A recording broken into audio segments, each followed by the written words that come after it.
जयराम रमेश ने अपने नेता की उस इंटरव्यू के जरिए राजनीतिक रूप से और सामाजिक रूप से एजिटेशन करवा दी, जस्ट टू अप्लाइज हिज मतलब क्लोज जर्नलिस्ट और फ्रेंड और वटेवर। कांग्रेस पार्टी को आइसोलेट करने की कोशिश हो रही है इंडिया लाइंस के भीतर, और एक बड़े उद्योगपति को ये काम दिया गया है। 234 सांसद एक व्यक्ति के खिलाफ प्रोटेस्ट करें और 99 सांसद करें, उसमें फर्क है ना। ये एक पार्टी करे जब 52 सीट आई, और उस दिन जब वो नेक्स्ट वर्किंग कमेटी हुई तो उन्होंने कहा कि गांधी परिवार का कोई व्यक्ति अध्यक्ष नहीं बना, गांधी परिवार से बाहर के व्यक्ति अध्यक्ष बना। इसका मतलब ये नहीं था जो उन्होंने कहा, इसका मतलब कुछ और था। क्या? उसका मतलब ये था कि आप लोग गांधी परिवार के बगैर पार्टी चला दो। अच्छा, ये चैलेंज था। लोकसभा में नेता प्रतिपक्ष राहुल गांधी के लिए अभी समय सही नहीं चल रहा है। हर तरफ से उनकी नेतृत्व क्षमता पर, उनके फैसलों पर सवाल उठाए जा रहे हैं। कुछ सही हैं तो कुछ गलत भी हैं। इसी माहौल में ऑफ कैमरा के इस एपिसोड में हमने, मतलब मैंने और आदेश जी ने मिलकर ये तय किया कि एक पूरी बातचीत, एक पूरा एपिसोड राहुल गांधी पर केंद्रित करते हैं। राहुल गांधी के व्यक्तित्व की खामियों पर, माफ करिएगा, राहुल गांधी के द्वारा लिए गए कुछ सही फैसलों का विश्लेषण करते हैं, राहुल गांधी के द्वारा लिए गए कुछ गलत फैसलों की भी बातचीत करते हैं। बातचीत करते हैं कि कैसे राहुल गांधी ने कांग्रेस पार्टी में अपने लोगों को इतना खुला छोड़ा हुआ है कि राहुल गांधी के नेतृत्व पर ही सवाल उठ रहे हैं। क्या है राहुल गांधी बतौर नेता, क्या सोचते हैं, विजन क्या है? नेता अच्छे हैं या व्यक्ति अच्छे हैं? वो सत्ता में आना चाहते हैं या सत्ता में आने की जगह कुछ और ही ख्वाब पाल करके बैठे हैं? आज के एपिसोड में विस्तार से इस बारे में बातचीत हो रही है, और जब मैं विस्तार से कह रहा हूं तो वाकई विस्तार से बातचीत हो रही है। इसलिए आप चाय पानी लेकर के कंबल के अंदर बैठ करके, ठंड है उत्तर भारत में तो कम से कम है ही, आराम से ये एपिसोड एंजॉय करिए। इसके पहले कि हम लोग बातचीत की तरफ चले, मुझे एक बात आपसे कहनी है, और वो बात जुड़ी है हमारे पिछले एपिसोड से। पिछले एपिसोड में बातचीत के दौरान संभल में जो हिंसा हुई उसका जिक्र हुआ। संभल हिंसा का जिक्र करते हुए मैंने ये कह दिया कि पुलिस की फायरिंग में 5 लोगों की मौत हुई है। तथ्य के हिसाब से ये जानकारी गलत है और मैं अपनी गलती बिना किसी लाग लपेट के मानता हूं। तथ्य ये है कि संभल में मस्जिद विवाद की वजह से हिंसा भड़की, पुलिस पर पथराव हुआ, फायरिंग हुई। जो मारे गए 4 लोग फायरिंग में, उनके परिवारों का कहना है कि पुलिस फायरिंग में मौत हुई। पुलिस का यह कहना है कि गोली कहां से चली इसकी जांच होगी, पुलिस ने किसी को गोली नहीं मारी है। तो इस पे जांच चल रही है, एसआईटी की जांच चल रही है। हमारे रिपोर्टर ने हमें बताया कि वो जांच रिपोर्ट लगभग तैयार है। तो कुल मिलाकर के मुझे यही कहना था कि पिछले एपिसोड में मुझसे एक गलती हो गई थी, क्योंकि हमारे पास इस शो में कोई स्क्रिप्ट होता नहीं है तो वो चीज निकल गई थी। इस एपिसोड में मैं उस गलती को आपके सामने सुधार रहा हूं और बिना किसी लाग लपेट के माफी मांग रहा हूं। तो चलिए, अब आज का एपिसोड आप एंजॉय करिए, आखिर तक देखिए, तसल्ली से देखिए, और हमेशा की तरह कमेंट करके जरूर बताइएगा। हाँ, इतने लंबे एपिसोड के बाद भी आखिर में हमने आपके, मतलब दर्शकों के सवाल भी लिए हैं। बहुत बहुत शुक्रिया।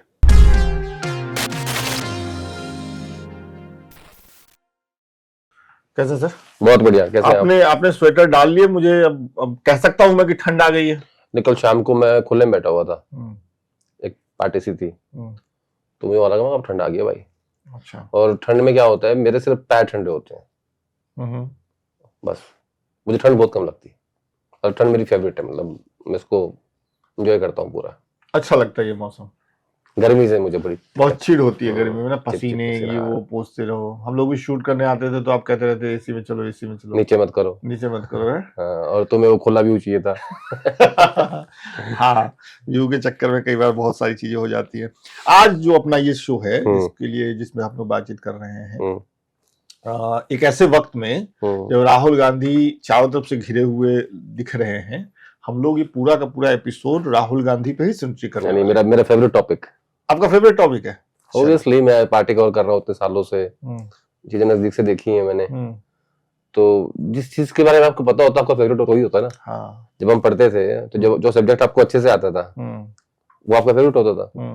सब्जेक्ट मेरा अच्छा, मतलब फेवरेट है। तो सबसे पहले तो मुझे यही बताइए कि अगर मैं गलत नहीं हूं तो शायद 17 साल से आप कवर कर रहे हैं कांग्रेस? मैं 2007 से कवर करना शुरू किया 2007 से कवर 7 से करना शुरू किया था और अब 24 आ गया करते करते। बहुत सारे उतार चढ़ाव देखे, बहुत सारे चैनलों में काम किया। मतलब जो एक बीट रिपोर्टिंग होती है, मतलब प्रॉपर, बीच में कई साल बेरोजगार भी रहा, मतलब जोड़ के, तब भी मैंने जर्नलिज्म नहीं छोड़ी। मैं उस दौरान भी रोज अपनी बीट पे आता था, अपडेट रहता था, लोगों से मिलता था, क्योंकि पत्रकार के जीवन में फेज आते हैं, कभी आपके पास नौकरी होती है, कभी नहीं होती है। तो वो सारा मिला के 17 साल हो गए। और ये किसी भी तरह की रिपोर्टिंग में ये बड़ा जरूरी है कि आपके कांटेक्ट रहे, आप लोगों से मिलते जुलते रहे, लोगों से बातचीत होती रहे, तो इसलिए जरूरी है मिलना जुलना। पहली बार राहुल गांधी जब आए, पार्टी में सक्रिय हुए, जब सक्रिय होने वो शुरू हुए, आपका उनके बारे में ओपिनियन क्या था शुरुआती? बिल्कुल जब आप राहुल गांधी को आपने देखा होगा, या वो किसी रोल में आपके सामने आए और आपको लगा कि चलो गांधी परिवार का एक और बारिश आ गया? नहीं, 2007 में जब मैं जर्नलिज्म में आया, जब मैं जर्नलिस्ट बना उस दौर में राहुल गांधी सांसद थे और उन्हें संगठन में पहला काम दिया गया था। वो थे एनएसयूआई और यूथ कांग्रेस के इंचार्ज। यानी आज जो कांग्रेस पार्टी के भीतर सेकंड लीडरशिप है, ये उस वक्त राहुल गांधी की लीडरशिप में इनको डेवलप करने की जिम्मेदारी दी गई थी। और राहुल गांधी ने यूथ कांग्रेस एनएसयूआई के जरिए इन जितने भी नेता आपको दिखाई देते हैं अदर देन सीनियर लीडर्स, उनको ग्रूम किया। और आज वही लोग सेक्रेटरी एआईसीसी हैं, कुछ लोग स्टेट्स में चले गए, कुछ लोग स्टेट प्रेसिडेंट हो गए, कोई सीएलपी हो गया, कोई एमएलए हो गया, कोई एमपी हो गया। तो इसलिए मैं ज्यादा सेकंड लीडरशिप को जानता हूँ। एक फर्स्ट लीडरशिप थी ना भाई, प्रणब मुखर्जी, एंटनी, भूपेंद्र हुड्डा, कमलनाथ, अशोक गहलोत। जब ये लोग अपनी राजनीतिक दौर में आए थे, तो इनके साथ जो पत्रकार उस वक्त कांग्रेस पार्टी कवर करते थे, वो ज्यादा उनके साथ क्लोज थे, कंफर्ट रहते थे। कंफर्ट रहते थे, क्योंकि क्या ना, भरोसा एक बहुत बड़ी चीज होती है। और जर्नलिज्म में और नेता के बीच में जो ये भरोसा होता है, यही आपको खबर देता है, यही आपके रिश्ते डेवलप करता है। और उसको बनाने में बहुत सालों लग जाते हैं, एक दिन में डेवलप नहीं होता कि आप गए और आप मिले और आपका डेवलप हो गया, ऐसा नहीं होता। दूसरा क्या होता है, तब सत्ता थी कांग्रेस पार्टी की। मेरे लिए सबसे बड़ी मुश्किल बात ये थी कि सत्ता में दोस्ती कभी अच्छी नहीं होती, या संबंध अच्छे डेवलप नहीं होते। संबंध डेवलप अच्छे होते खराब टाइम में, जब आप पार्टी विपक्ष में हैं, जब आज जो ये दौर चल रहा है। अच्छा, अभी वाला। हाँ, तो जो वो सत्ता के 7 साल थे, उसमें मैं ऐसा डेवलप नहीं कर पाया खुद को। क्या मुश्किल आती थी? मुश्किल यही आती थी ना कि जब क्या होता है, जब आदमी का अच्छा टाइम चल रहा होता है ना, तो तब उसको नजर नहीं आता, फिर वो ऐसे ऊपर ऊपर देखता है, वो नीचे देखता ही नहीं है। और सत्ता ऐसी चीज होती है, वो आपको नीचे देखने भी नहीं देती, वो आपको काट देती है जमीन से। तो मैं अगर सही कहूं तो मेरे जितने भी संबंध डेवलप हुए, वो 2014 के बाद होने शुरू हुए। उससे पहले तो बहुत बहुत टफ काम होता था। हर कोई मंत्री था, हर कोई मुख्यमंत्री था, राज्यों में सरकारें थी। तो वो दिन तो मैं ऐसे कहूंगा कि वो तो हमने ऐसे मतलब संघर्ष के काटे। मतलब कांग्रेस पार्टी का सत्ता से बाहर जाना मेरे पत्रकारिता के करियर के लिए अच्छा हुआ, फायदेमंद साबित हुआ। मैं ये नहीं कहता वो सत्ता से बाहर रहे हैं, ऐसा नहीं मैं सोचता लेकिन मैं अपनी व्यक्तिगत बात कर रहा हूँ, क्योंकि लोग इसको समझते नहीं है। लोगों को लगता है कि नहीं, सत्ता थी 7 साल, जब ये जर्नलिस्ट बने तो नहीं थे हम कहीं भी, कोई बात ही नहीं करता था यार। तो अहमद पटेल तक पहुंचना मतलब बहुत बड़ी बात, हिमालय की चोटी पे पहुंचना था। हम कभी पहुंच ही नहीं पाया। अब नहीं पहुंच पाए। 2014 तक मुझे वो जानते नहीं थे। उसके बाद 2015 और 16 की स्टार्टिंग में आके मैं उनसे पहली बार मिला, तब भी मिला बस। फिर 17 के एंड में आते आते उनसे मेरी 1-2 बार बैठ के चर्चा हुई, और उनको लगा कि नहीं, ये जो लड़का है इसकी राजनीतिक समझ ठीक है। तो बहुत समय लग जाता है। अच्छा, एक बार बताइए, आपने कहा कि अहमद पटेल तक पहुंचना हिमालय की चोटी पे चढ़ने के बराबर था। तो मेरे मन में, हालांकि हम लोग विषय से थोड़ा सा भटक रहे हैं, लेकिन मेरे मन में सवाल है कि फिर तो राहुल गांधी तक पहुंचना किसी पत्रकार के लिए क्या है, जो बीट कवर करता है, जो सालों से कवर कर रहा है कांग्रेस पार्टी, हर प्रेस कॉन्फ्रेंस में जा रहा है। तो मैं कहाँ पहुंच पाया अभी तक? मैं नहीं मिला सकूं उनसे। अभी तक आपकी कोई भेंट मुलाकात कभी किसी मौके पे नहीं हुई? एक बार ये बात है कोई 4-5 साल पहले की, एक बार महाराष्ट्र भवन में एक जर्नलिस्टों की मुलाकात हुई थी। उसमें 100 लोग थे। अब उसमें मिलना तो क्या मिलना, वैसे 1 to 1 नहीं मैं उनसे कभी मिला। ना मुझे जानते होंगे, हम्म, मुझे पूरा विश्वास है। हम्म, वो बड़े लोग हैं इस देश के यार, उनको क्या जरूरत है पत्रकारों की? हम्म। ये तो हम लोग, पत्रकारों की जरूरत तो है। नहीं देखो ये हम लोग सोचते हैं, ये पता कैसा है, हेलो मैं मास्टर जी बोल रहा हूँ, अरे भाई तू मास्टर बोल रहा है जी तो मैं लगाऊंगा। तो हम लोग खुद को ज्यादा इंपॉर्टेंस दे बैठते हैं। सरकार तो, पत्रकार को लगता है कि यार मेरी कलम से ही सरकार बन रही है और मेरी से ही गिर रही है। ऐसा सच नहीं है, सच्चाई नहीं है ये, मतलब मैं ऐसा कहना चाहता हूँ। लेकिन पत्रकार की जरूरत अगर नहीं है तो फिर राहुल गांधी क्यों शिकायत करते रहते हैं कि मीडिया इस जाति की है, उस जाति की नहीं है, और ये है वो नहीं है? शिकायत है इसका मतलब कि जरूरत है। नेता जो काम करता है हाँ, हमेशा उसकी मंशा देखो पहले क्या है, कि वो क्यों कर रहा है इसको। हाँ, जब राहुल गांधी ये कहते हैं कि कितने ओबीसी पत्रकार हैं बताइए मुझे, क्योंकि वो ओबीसी की पॉलिटिक्स कर रहे हैं। जब राहुल गांधी ये कहते हैं कि मीडिया हमें दिखाती नहीं, तो वो ये कहना चाहते हैं कि मुकेश अंबानी और गौतम अडानी का ने इस मीडिया का मेजर हिस्सा खरीद लिया है। ठीक है, तो नेता की मंशा को पे ध्यान देना चाहिए। और एक वर्ड मैंने सीखा था, मुझे सिखाया था जब मैं जर्नलिज्म कर रहा था, हमारे टीचर कहते थे कि always try to find out what is beyond that, that's the actual story. पीछे क्या है वो कहानी है जो छुपाई जा रही है, वो बिजली नहीं आ रही है ये खबर नहीं है, क्यों नहीं आ रही, क्यों नहीं आ रही है ये खबर है एक्चुअली, है ना। तो जब मैं ये देखता हूँ कि व्हाट इज बियॉन्ड दैट, और जो आपने सवाल पूछा तो उसके मायने अलग हो जाते हैं, अलग हो जाता है। तो जब आपने कहा कि राहुल गांधी से मिलना हिमालय की चोटी जैसा है, तो वो उससे भी ज्यादा डिफिकल्ट है। हाँ, मैंने तो यही पूछा कि क्या है वो? दूसरा क्या होता है,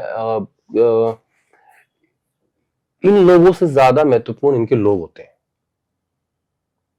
चाहे वो प्रधानमंत्री मोदी हो, चाहे वो अमित शाह जी हो, चाहे वो राहुल गांधी जी हो, चाहे प्रियंका जी हो, कोई भी, इनके लोग अगर चाहेंगे कि आपको इनसे मिलवाना है या आपको इनसे मिलना है, मिलवा देंगे, तो मिलवा देंगे। तो आई होप कि आप मेरा जवाब समझ गए होंगे। हाँ, मैं समझ गया हूँ कि कांग्रेस में जो राहुल गांधी के लोग हैं वो नहीं चाह रहे हैं कि आदेश नहीं ऐसा मैं ये नहीं कह रहा, मैं ये नहीं कह रहा। तो मैंने कहा कि मैंने सबकी बात करी, इतने बड़े लेवल पे जाने के बाद ना, जहां ये लोग बैठे होते हैं वहां पे इन लोगों के लिए नीचे क्या सिस्टम है ना, वो मैटर ही नहीं करता है। तो इनको जो बताया जाता है इनके कान में, ये उसी पे चलते हैं। मैं किसी को ब्लेम नहीं कर रहा हूँ। सलाहकारों जिस दिन सलाहकारों ने ये कह दिया कि नहीं सर ये आदमी भी इंपॉर्टेंट है, तो मिल लेगा आपसे, लेकिन क्या गारंटी है कि मिल के आपको याद रखेगा, है ना। तो उनसे मिलने की बजाय उनसे मिलो जो मैटर करते हैं। चलिए, राहुल गांधी एनएसयूआई के का काम देखने लगे, उसके बाद कब आपको ऐसा लगा, शुरुआती समय की मैं बात कर रहा हूँ, कब आपको ऐसा लगा राहुल गांधी को देख करके कि दोनों बातें मैं पूछने जा रहा हूँ कि यार ये आदमी है जो आगे चल के परिवार से तो आया है लेकिन ये पार्टी को संभाल सकता है, या फिर कोई मौका ऐसा आया जब आपको लगा नहीं यार इससे नहीं हो पाएगा, ये नहीं संभाल सकता नहीं है, कोई विकल्प नहीं था भाई। जब सोनिया गांधी के बाद अध्यक्ष रहते हुए राहुल गांधी को सांसद बनाया गया, और जो उसके बाद 2007 में उन्हें यूथ कांग्रेस एनएसयूआई दी गई, तो वो उनको ग्रूम किया जा रहा था ना, वो उनकी पॉलिटिकल इंटर्नशिप थी। वो मनरेगा के मजदूर के पास जाके मिट्टी उठाते थे, ठीक है, फिर वो भट्टा परसोल यात्रा करते हैं, पैदल चलते हैं, पूरा कहते हैं जमीन किसानों की है। तो ऐसे इन तरीकों से वो खुद को डेवलप कर रहे थे। लेकिन 2011, 12, 13 तक मैं ये कहूंगा उनसे गलती होगी। उन्होंने क्या किया, या उनके लोगों ने या उनके सलाहकारों ने, एक डिवाइड आया कांग्रेस पार्टी में। एक कांग्रेस थी अहमद पटेल की, जिसको राहुल पसंद नहीं करते थे, और वो कहते थे कि एक आदमी के पास सारी पावर है, और एक कांग्रेस थी राहुल गांधी की, ठीक है। तो अगर आप देखो modus operandi of Narendra Modi, उन्होंने पहले पावर को हाथ में लिया और फिर जिसको चाहा उसको प्रमोट किया, जिसको चाहा उसको घर बैठाया। राहुल गांधी ने क्या किया, पावर को हाथ में बगैर लिए अपनी ही पार्टी के बड़े लोगों से पंगा ले लिया, जिसका खामियाजा वो आज तक भुगत रहे हैं। आज तक भले ही वो गांधी हो। उदाहरण बहुत सारे हैं, एक आध भाई बताता हूं। जब 2014 तक वो ये करते रहे कि ये ये अहमद की कांग्रेस है, ये मेरी कांग्रेस है, और वो बंटवारा चलता गया, तो उससे उनका नुकसान बड़ा हो गया। नुकसान ऐसे हुआ कि 2014 सरकार चली गई और ऐसी गई कि आप 44 पे आ गए, और उसके बाद आप राज्य हारने शुरू हो गए। और क्या था, जितने भी ये सीनियर नेता थे, ये सब लोग थे अहमद पटेल के, और वो उन्होंने डेवलप किया था। क्योंकि सोनिया गांधी को अहमद पटेल और उनकी पूरी कोटरी ने, अंबिका सोनी, ऑस्कर फर्नांडिस, गुलाम नबी आजाद, जनार्दन द्विवेदी, प्रणब मुखर्जी, अर्जुन सिंह, उसके बाद सेकंड लेयर थी जिसमें कमलनाथ, अशोक गहलोत, भूपेंद्र हुड्डा, इन सब ने उनको बना के देवी मंदिर में बैठा दिया और पूजा करवाई। चलाते ये लोग थे सब कुछ, कहते थे तेल चढ़ाओ, घी चढ़ाओ, पानी चढ़ाओ, ठीक है। राहुल गांधी ने क्या कहा कि मैं ही पुजारी हूं, सब पुजारी बाहर कर दिए। तो जब राहुल गांधी जयपुर में 2012-13 की बात है, जहां तक मुझे याद है, मैं था वहां पे, वो वहां पे पहली बार वाइस प्रेसिडेंट बने, और उन्होंने ये कहा कि सत्ता जो है वो जहर है। मैंने याद है वो, मैं वहीं था, मैंने अच्छा, मुझे वो भाषण याद है, अंदर थे? मैं अंदर था। मैं तभी चैनल में काम करता था। हो गया, वो डेवलप हुआ, आगे चलते गए 2017 आ गया। फिर राहुल गांधी कांग्रेस पार्टी के अध्यक्ष बने, जो काफी लंबे समय से पेंडिंग चल रहा था। और सोनिया गांधी ने मेरे हिसाब से 98-99 के बाद पहली बार इस्तीफा दिया। राहुल गांधी, फिर लगा कि अब राहुल गांधी की कांग्रेस चलेगी। लेकिन जो वो डिवाइड था सोनिया गांधी की कांग्रेस यानी अहमद पटेल की कांग्रेस और राहुल गांधी की कांग्रेस में, वो डिवाइड और गहरा हो गया राहुल गांधी के अध्यक्ष बनते ही। वो इतना गहरा हो गया कि वो आज तक नहीं भरा। अब 2017 का जिक्र किया। 2017 में गुजरात इलेक्शन, विधानसभा इलेक्शन हुआ था, जिसमें राहुल गांधी ने पूरा जोर, राहुल गांधी की लीडरशिप में, तब general secretary organisation Ashok Gehlot थे, राहुल गांधी की लीडरशिप में चुनाव लड़ा गया था। और मैं ये कहूंगा कि वो राहुल गांधी की सबसे बेहतरीन परफॉर्मेंस थी जी। और फिर 18 में कांग्रेस पार्टी ने राहुल गांधी की लीडरशिप में मध्य प्रदेश, छत्तीसगढ़ और राजस्थान, ये तीनों स्टेट जीते। लेकिन वहां स्टेट तो जीते, लेकिन वहां वो सिंधिया को नहीं बना पाए और वहां पायलट को नहीं बना पाए चीफ मिनिस्टर। अगर बना देते तो फिर वो जो डिवाइड आया था, थोड़ा भरता वो, और सेकंड लीडरशिप डेवलप होती पार्टी के भीतर। आप ये कह रहे हैं कि चुनाव जीते तो, हालांकि 17 में जो गुजरात का चुनाव हुआ वो बहुत अच्छा परफॉर्मेंस आप कह रहे हैं, उसके बाद भी कांग्रेस पार्टी चुनाव हार गई। लेकिन मैं चूंकि गुजरात में चुनाव कवर कर रहा था, गुजरात में राहुल गांधी को लेकर के लोग बात करने लगे थे, और मेरी अपनी समझ भी उस समय बहुत डेवलप ही हो रही थी, अभी भी डेवलप हो रही है। तभी मुझे ये लग गया था कि राहुल गांधी के लिए यही बड़ी बात है कि गुजरात में लोग उनकी बातें सुन रहे हैं, समझ रहे हैं, उस पर चौक चौराहों पर चर्चा होती थी। तो आप ये कह रहे हैं कि बाद में जो चुनाव लड़े और राहुल गांधी के नेतृत्व में पार्टी जीती, मुख्यमंत्री राहुल गांधी नहीं बनवा पाए? नहीं, अब देखो ना, मैं उस पर आ रहा हूँ। जब 18 में आप जीते राजस्थान, तो आप नहीं बना पाए सचिन पायलट को, अशोक गहलोत ही बने, सोनिया गांधी की कांग्रेस। मध्य प्रदेश में आप नहीं बना पाए सिंधिया को, कमलनाथ ही बने, सोनिया गांधी की कांग्रेस, अहमद पटेल की कांग्रेस, और फिर आए भूपेश बघेल, अहमद भाई की कांग्रेस। तो जो आपसे उम्मीद थी उस सेकंड लीडरशिप को, जो आपने डेवलप की ड्यूरिंग यूपीए, जिनको आपने मंत्री बनाया, उनको आप चीफ मिनिस्टर नहीं बना पाए, और वहां से एक बिखराव चालू हुआ। और फिर 19 आते आते आप जो राज्य आपने जीते थे असेंबली, वो आप बुरी तरीके से हारे, सब जगह 0 आई आपकी। और फिर आपने एक मुद्दा उठाया राफेल का, चौकीदार चोर है। किसी ने भी उस स्लोगन को कैरी नहीं किया। और फिर आप देखो कि 303 सीट 2019 में बीजेपी की आई, और राहुल गांधी की अध्यक्षता में कांग्रेस पार्टी 44 से 52 सीटों पे सिमट गई। और राहुल गांधी ने उसी दिन जब रिजल्ट आ रहा था, ये कहा कि मैं रिजाइन करूंगा। तो उनको समझाया गया कि नहीं, आप अभी मत करिए, एक वर्किंग कमेटी कॉल करेंगे, उसमें फिर हम ये सब बातचीत होगी। राहुल गांधी माने नहीं। उनको ये लगा कि पार्टी की लीडरशिप ने मेरा साथ नहीं दिया और मैं अकेला ही लड़ रहा था। अच्छा। जबकि ये बात प्रियंका गांधी ने वर्किंग कमेटी की जो मीटिंग उसके बाद हुई थी, उसमें कही भी थी कि किसी ने मेरे भाई का साथ नहीं दिया। लेकिन राहुल गांधी ने तभी इस्तीफा दे दिया था जिस दिन रिजल्ट आ रहा था, जब 52 सीट आई थी। और उस दिन जब वो नेक्स्ट वर्किंग कमेटी हुई तो उन्होंने कहा कि गांधी परिवार का कोई व्यक्ति अध्यक्ष नहीं बनेगा, गांधी परिवार से बाहर का व्यक्ति अध्यक्ष बनेगा। इसका मतलब ये नहीं था जो उन्होंने कहा, उसका मतलब कुछ और था। क्या? उसका मतलब ये था कि आप लोग गांधी परिवार के बगैर पार्टी चला लो।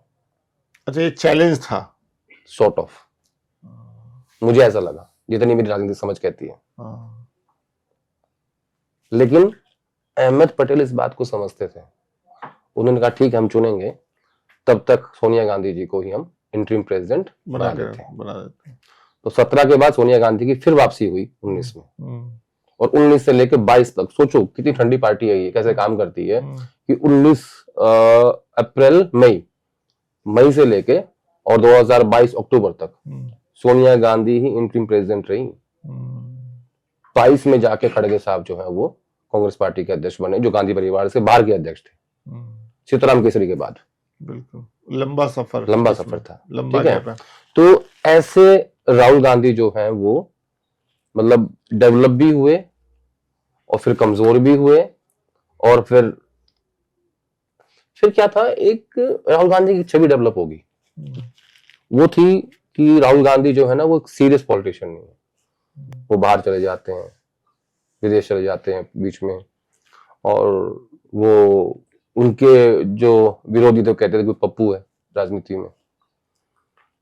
राहुल गांधी ने फिर अपनी एक ये प्लान की भारत जोड़ो यात्रा। मैं एक मिनट के लिए आपको सॉरी आऊंगा इस पे, लेकिन मेरे जहन में एक बात है जो उस समय मुझे पूछनी चाहिए थी जब हम लोग बातचीत कर रहे थे, जब यूपीए की सरकार थी और मनमोहन सिंह, यूपीए 2 की सरकार थी, मनमोहन सिंह प्रधानमंत्री थे, राहुल गांधी डेवलप हो रहे थे जैसा आप कह रहे हैं। आपको याद होगा राहुल गांधी की सबसे ज्यादा चर्चा जो नेशनल स्तर पे हुई थी वो हुई थी प्रेस क्लब ऑफ इंडिया में जो प्रेस कॉन्फ्रेंस हुई थी, उसके बारे में जरा बताइए। क्या सोच करके राहुल गांधी ने वो बिल फाड़ा था? क्या थी उनके लोगों की सलाह, या राहुल गांधी का अपना वो स्टैंड था, और वो करना राहुल गांधी के लिए कितना सही था? यही वो डिवाइड है, इसकी मैं बात कर रहा हूं कि राहुल की कांग्रेस और उनकी मदर की कांग्रेस, यही वो साफ डिवाइड नजर आ रहा है बिल्कुल, जो आपने सवाल पूछा है और जो मैं एक्सप्लेन कर रहा हूं था उसे। बेसिकली क्या था, राहुल गांधी के विचार हमेशा सरकार, मतलब यूपीए की सरकार, सोनिया गांधी और अहमद पटेल से अलग रहे लगभग मुद्दों पे। अब यूपीए की सरकार थी एलाइज की सरकार, उस कोalition की मजबूरी थी जो ये कर रहे थे। लेकिन आपको याद होगा जब वो कागज, वो बिल फाड़ा गया था parliament press club of India में, तब उनके साथ मेरे हिसाब से अजय माकन बैठे हुए थे। ये उनकी टीम साथ में डेवलप हो रही थी। तो यही वो डिवाइड है जिसकी मैं बात कर रहा हूं, जिसको मैंने एक्सप्लेन किया। तो राहुल गांधी की छवि को, राजनीतिक छवि को उससे बहुत, मुझे लगता है कि वो नहीं करना चाहिए था। मेरा सवाल इसलिए नहीं करना चाहिए था क्योंकि आपको आपकी पार्टी देश के भविष्य के रूप में देख रही है, और आज भी जब कांग्रेस पार्टी की इतनी बुरी स्थिति है तो आपको 13 करोड़ 67 लाख वोट मिले हैं, तो कम से कम वो लोग आपसे एक उम्मीद करते हैं कि नहीं, राहुल गांधी जो है वो एक सीरियस पॉलिटिशियन है और वो ऐसा व्यवहार नहीं करेंगे। हालांकि राहुल गांधी का ये नेचर है। उसको उदाहरण दे देता हूं मैं। सरकार थी शायद हरियाणा में हुड्डा साहब की, तो एक यूथ कांग्रेस के अध्यक्ष थे, उनके पास गए, कहा कि सर हमारी तो कोई सुनता ही नहीं सरकार में। तो बोले प्रोटेस्ट करो। बोले सर सरकार अपनी ही है। बोले फिर भी करो। अच्छा, कब की बात है ये? किस साल? हुड्डा साहब जो मुख्यमंत्री थे पहली बार। अच्छा, 2004 से 2009। ठीक है, ये तब की बात है। हाँ। तो राहुल गांधी का जो नेचर है वो ऐसा ही है, वो बागी टाइप आदमी है। तो जब वो अपने लोगों को ये बात कह सकते हैं कि भैया तुम प्रोटेस्ट करो, गवर्नमेंट भले ही अपनी हो, तो उन्होंने प्रोटेस्ट कर दिया वो। लेकिन मैं एज ए जो एक छात्र हूं पॉलिटिक्स का, जब मैं उस साहब को ऐसे देखता हूं और समझता हूं तो देखता हूं कि ये स्टेप नहीं करना चाहिए था, क्योंकि ये इतिहास में दर्ज हो चुका है। बिल्कुल। अगर आप 10 साल बाद ही मुझसे बात करोगे तब भी आप मुझसे सवाल जरूर पूछोगे कि अब आपकी उस के बारे में क्या विचार है। तो कुछ चीजें मुझे लगता है वो लिखा गया इतिहास में, लेकिन राहुल गांधी क्योंकि अपने व्यवहार के ही ऐसे हैं, रुआज ही बदल नहीं पाए अपने आप को।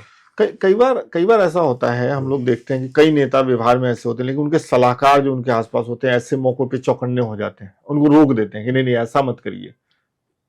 उस समय की बात मैं कर रहा हूँ, अजय माकन उनके बगल में बैठे हैं, उनके सामने भारत सरकार के द्वारा किया गया एक फैसला किया गया, एक बिल हार करके फेंका जा रहा है। उस समय जो राहुल गांधी के आसपास थे सलाहकार, बाद में जब कभी आपकी चर्चा हुई होगी, क्या उन लोगों ने समझाया नहीं था राहुल गांधी को कि आगे इसके क्या नुकसान हो सकते हैं? नंबर एक सवाल। और नंबर दो, क्या आज परिवार को, खासतौर पर राहुल गांधी को, ये अंदाजा है कि उससे कितना नुकसान हुआ पार्टी की छवि को, राहुल गांधी की छवि को, और खासकर डॉक्टर मनमोहन सिंह की छवि? डॉक्टर मनमोहन सिंह की छवि को तो हुआ ही। मैं तो सबसे महत्वपूर्ण इस बात को मानूंगा कि डॉक्टर मनमोहन सिंह की छवि को, बिल्कुल, पार्टी को या सरकार को मैं ज्यादा इंपॉर्टेंस नहीं दे रहा हूँ। इसलिए नहीं दे रहा हूँ क्योंकि उस दौर में इतने ज्यादा पावर हाउस थे ना पार्टी के अंदर, सरकार के अंदर। आप देखो, कोई विदेशी मेहमान आता है तो एक प्रोटोकॉल होता है कि हमारा एक मंत्री जाएगा, उसको रिसीव करेगा। बाबा रामदेव को रिसीव करने 3 लोग जा रहे थे, 3 कैबिनेट मिनिस्टर। तो सोचो कितना ज्यादा प्रॉब्लम थी। जब अन्ना हजारे बैठ गए आंदोलन पे, मैं आपके सवाल का जवाब बाद में दूंगा जी। जब अन्ना हजारे आंदोलन पे बैठ गए तो किसी ने ये कहा कि विलासराव देशमुख को कि सर आपका तो बड़ा अच्छा संबंध है, आप जाओ बनाओ ना। तो तुम्हें किसी ने कहा है? नहीं, चुपचाप बैठ जाओ। ये हाउस के अंदर होता था। और जिस सांसद ने कहा वो मेरे व्यक्तिगत दोस्त हैं, तो तुम्हें किसी ने कहा है? नहीं सर, बैठ जाओ आराम से। विलासराव देशमुख के बड़े क्लोज संबंध थे अन्ना हजारे के साथ, कम्युनिकेशन नहीं था किसी के साथ, और सब कुछ इन्होंने होने दिया, होने दो, चलने दो। जबकि जनार्दन द्विवेदी ने 2009 में ये कहा सोनिया गांधी को कि आप ये सेकंड टाइम गवर्नमेंट फॉर्म मत करिए, इसमें हमारी ज्यादा फजीयत होगी। लेकिन किसी ने मानी नहीं उनकी बात। क्यों कह रहे थे ऐसा? वो इसलिए कह रहे थे कि जो हालत हुई उसके बाद अगले 5 सालों में, उसमें बहुत ज्यादा अलाइज थे और कॉम्प्लिकेशंस थे, इश्यूज थे बहुत ज्यादा। तो उनकी ये सलाह थी एज ए मतलब senior leader of the party कि आप ऐसा मत करो। लेकिन उनकी बात नहीं मानी गई उस टाइम। मतलब वो ये कह रहे थे कि ज्यादा पार्टियां हैं तो दिक्कत होगी और सारा दिक्कत होगी, और जो 5 साल हमने चलाया है ये ठीक रहा है बिल्कुल। अगले 5 साल हम इसको ऐसे ही कैरी नहीं कर सकते। तो उन्होंने सलाह दी थी। ये दूरदर्शिता हुई। आपने एक अलग, मतलब मुझे लगता है कि जो जवाब आना था उससे अलग एक जवाब बढ़िया डोज दे दिया किस्सों का। लेकिन जो मेरा सवाल था वो ये है कि किसी ने सलाह दिया था राहुल गांधी को, उनके सलाहकार क्या कर रहे थे उस समय? अगर मान लीजिए कि राहुल गांधी बगावती तेवर के थे और वो ऐसा करने का फैसला ले चुके। देखो, राहुल गांधी अगर अपनी बात से कन्विंस्ड है ना तो किसी की बात सुनते नहीं है, और उनको मनाना बहुत डिफिकल्ट काम है, ऐसा उनकी मदर को भी लगता है। अगर वो अब इस बात से कन्विंस है कि नहीं यहाँ पे ये चीज गलत हो रही है तो वो हो रही है, अगर वो इस बात को लेकर कन्विंस है कि नहीं ये चीज गलत नहीं है तो नहीं है। सलाहकारों से बहुत ज्यादा प्रभावित नहीं होते। अच्छा, ज्यादा नहीं होते हैं। लेकिन जब कोई सामाजिक मुद्दा आता है या कोई पार्टी का इशू होता है या कोई ऐसा इशू जैसे किसानों को लेके बिल आए थे, लैंड एक्विजिशन बिल आया था, तो उसमें उनके खुद के विचार होते हैं। जैसे जब छत्तीसगढ़ राजस्थान की सरकार चुनाव आया तो उनको ये कहा गया कि हम 1 हफ्ते के अंदर किसानों के कर्ज माफ कर देंगे। बोले ये कैसे हो सकता है, ये मुझे बताओ, मैं तब मैं वादा करूंगा। तो उनको प्रेजेंटेशन दी गई, कहा कि हाँ इसको हम 1 हफ्ते में कर सकते हैं। डॉक्टर मनमोहन सिंह से पूछा राहुल गांधी ने कि आप तो इकोनॉमिस्ट हैं, ऐसा ना हो कि मैं कुछ कह दूं वो हो ना पाए।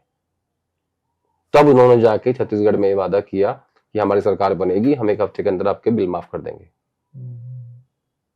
या ऋण माफ कर देंगे। जी। हाँ। तो इस तरीके का व्यक्ति है, कॉम्प्लिकेटेड है। उनको लगता है कि मैं वो बात बोलूंगा जो मैं कर सकता हूं, जो बात मैं नहीं कर सकता वो मैं नहीं बोलूंगा। लेकिन अगर एक बात अगर आपसे नाराज हो गए तो फिर हो गए, और वो दिखाई देता उनके चेहरे से। पॉलिटिकल लोग जो होते हैं ना, डिप्लोमेटिक भी होते हैं, वो राहुल गांधी मिसिंग है। अगर आपसे नाराज है तो आपको दिखाई देगा आपसे नाराज है। ये बात आपने पहले भी कही थी एक शो में। प्रियंका गांधी वो छुपा ले जाती है, लेकिन राहुल गांधी का दिख जाता है। प्रियंका फिर आराम से बात करेंगे अलग से, उस पर अलग से बात करेंगे। राहुल गांधी की लॉन्चिंग के समय से जुड़ा हुआ एक और घटना है, वो भी पूछ के फिर हम लोग 2019 पे आएंगे सीधा। ठीक है, मुझे याद है कि हम कहां से हटे हैं। राहुल गांधी की जब लॉन्चिंग हो रही थी, उनका पहला टीवी इंटरव्यू एक ऐसे पत्रकार को दिया गया। हम बताता हूँ ना, आप बात कर रहे हो 2014 की। हाँ, वो उनकी लॉन्चिंग नहीं थी इंटरव्यू के मामले में। मेरे ख्याल से वो पहला टीवी इंटरव्यू था राहुल गांधी का। नहीं, पहला नहीं था, उस दौर का पहला था वो। उससे पहले छोटे छोटे इंटरव्यू देते रहते थे अपनी कॉन्स्टिट्यूएंसी में या कहीं भी बाहर, सिटिंग इंटरव्यू, लंबा इंटरव्यू। देखो, मैं 2014 के इलेक्शन को राहुल गांधी की लीडरशिप में लड़ा इलेक्शन नहीं मानता। अच्छा, क्यों नहीं मानता? जो उस टाइम हालात थे, और 2012 से लेकर 2014 तक कांग्रेस पार्टी की और यूपीए सरकार के, उसके लिए एक ऐसे व्यक्ति को हम जिम्मेदार नहीं ठहरा सकते जो उस गवर्नमेंट का हिस्सा ना हो, जो पार्टी का अध्यक्ष ना हो, जो प्राइम मिनिस्टर ना हो, या जिसके पास कोई और मेन पोर्टफोलियो ना हो। मैं इसलिए नहीं मानता, ठीक है। वो एक हारी हुई बाजी थी, इसलिए मैं मानता हूं कि राहुल गांधी 2019 और 2024 की हार के जिम्मेदार हैं। 14 के मैं नहीं मानता। ठीक है, अब आपका सवाल पे आओ। इंटरव्यू, वो इंटरव्यू दिया गया था, पहला इंटरव्यू अर्णब गोस्वामी को, तो वो टाइम्स नाउ में होते थे। अब आप कहोगे कि वो क्यों किया गया, कैसे वो फैसला लिया गया था, क्यों किया गया? तो वो उनका फैसला है, मतलब 2000, क्या सोच करके लिया गया था? 2014 का कैंपेन कांग्रेस पार्टी का देख रहे थे जयराम रमेश। अच्छा, वो उसके हेड थे। अच्छा, जयराम रमेश का बहुत क्लोज है अर्णब गोस्वामी। पूरी कांग्रेस पार्टी में अगर वो किसी की बात मानता है, वो जयराम रमेश है। क्यों? क्यों? ये नहीं पूछा ना आपने? पूछा ना मैंने। अर्णब शायद कैम्ब्रिज गया है या हार्वर्ड गया है, और वहां पे ना एक रिकमेंडेशन चाहिए होती है, जयराम ने करी थी। ओहो, यह है कनेक्शन। हम बताएंगे। तो जयराम रमेश ने वो इंटरव्यू सेटअप करवाया। जयराम रमेश ने अपने नेता की उस इंटरव्यू के जरिए राजनीतिक रूप से और सामाजिक रूप से ऐसी तैसी करवा दी, जस्ट टू oblige हिज, मतलब क्लोज जर्नलिस्ट और फ्रेंड और whatever you can। अच्छा, ऐसा था। अभी तक मैं ये सोच के बैठा था, अभी तक मैं ये सोच के बैठा था बाहर से कि अब चूंकि आपने जयराम रमेश का नाम लिया, तो मैं ये ऐसे सोचूंगा कि जयराम रमेश सलाहकार हैं और उनको लगा कि राहुल गांधी की छवि बनवानी है, तो इनको एक ऐसे जर्नलिस्ट के सामने बिठाते हैं जो इनसे एकदम कड़े कड़े सवाल पूछे और राहुल गांधी वहां से निकल के आए एक बड़े नेता के तौर पे। मैंने ऐसा सोचा हुआ था। ऐसी प्लानिंग नहीं थी। ऐसी प्लानिंग कांग्रेस पार्टी में कभी होती ही नहीं है कि कुछ ऐसा कर देगी हमारा नेता वहां से निकल के आए। ऐसा कुछ नहीं होता वहां। वो तो उनको ओबलाइज करना था अर्णब गोस्वामी को, उन्होंने किया, और उनके उस चक्कर में राहुल गांधी की ऐसी होगी। अब मुझे ये बताइए कि अगर राहुल गांधी की जगह पे सपोज नरेंद्र मोदी जी होते और उनके किसी सलाहकार ने ऐसा काम किया होता, क्या उसके बाद कुछ सालों बाद फिर से वो आदमी मीडिया का या उसका हेड बनता? वो इंटरव्यू ही नहीं होता अगर मोदी जी वहां पे होते तो,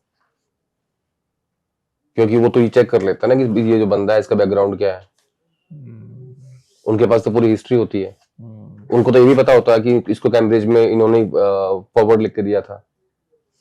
वहां आधा काम नहीं होता, वहां पूरा काम होता है, पूरी जानकारी रहती है।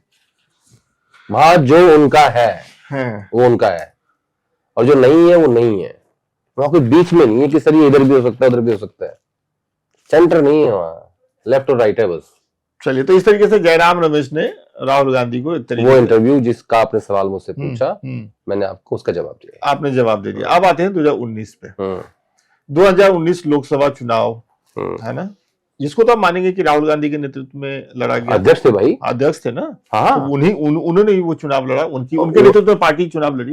अध्यक्ष थे और वो उनकी हार है। हाँ, आप 5 साल में 44 की नंबर की पार्टी को आप 52 पे लेके आए, यानी 6 और 2 8 का इजाफा हुआ, और 24 में उन्हीं की मानता हूं। भले ही कहें कि खड़गे साहब जो है वो अध्यक्ष है, नहीं, गाड़ी की पिछली सीट पे बैठ के आप ड्राइव कर रहे हो।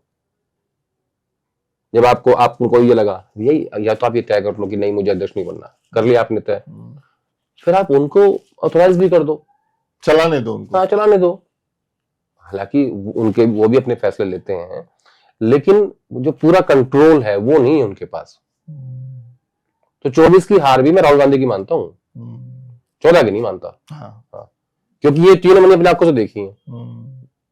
14 में क्या हुआ मुझे पता है, 9 में क्या हुआ मुझे वो भी पता है, लेकिन 19 की हार, लेकिन उससे पहले छत्तीसगढ़, राजस्थान, मध्य प्रदेश की जीत भी राहुल गांधी की जीत थी। तो अब आप मुझे ये बताइए कि 19 लोकसभा चुनाव की हार और 24 लोकसभा चुनाव की हार राहुल गांधी के नेतृत्व में अगर हुई है, बतौर पत्रकार आप राहुल गांधी को किस तरीके का नेता मानते हैं? उनके नेतृत्व क्षमता को कैसे देखते हैं? मुझे तो बड़ा वो लगता है, मतलब निराशा होती है एक तरीके से, पार्टी के लिहाज से मैं कह रहा हूं, जर्नलिस्ट के तौर पे मुझे निराशा नहीं होती। हाँ देखिए क्या है, राहुल गांधी को ना एक चीज तय करनी पड़ेगी कि एक्टिविज्म में और पॉलिटिक्स में अंतर है, बहुत भारी अंतर है।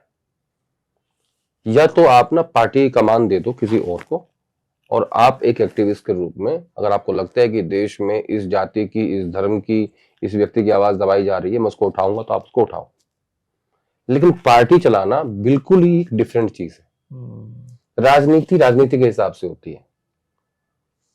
राहुल गांधी को महात्मा गांधी बनना है। अब मैं आता हूं उस बात पे कि जो आपका सवाल था जी। राहुल गांधी को महात्मा गांधी बनना है, लेकिन उनके पास नेहरू और सरदार पटेल नहीं है। सरदार पटेल और नेहरू एक पार्टी में थे, विचारधारा एक थी, विचार अलग थे। ठीक है, मैं ये बात मान सकता हूं कि राहुल गांधी इतने समावेशी हैं कि वो ऐसे व्यक्ति अपने पास रख लेंगे इनके विचार अलग होंगे, उनके पास व्यक्ति नहीं है। कांग्रेस इतनी बड़ी पार्टी है, कोई व्यक्ति नहीं है, दूर दूर तक नहीं है।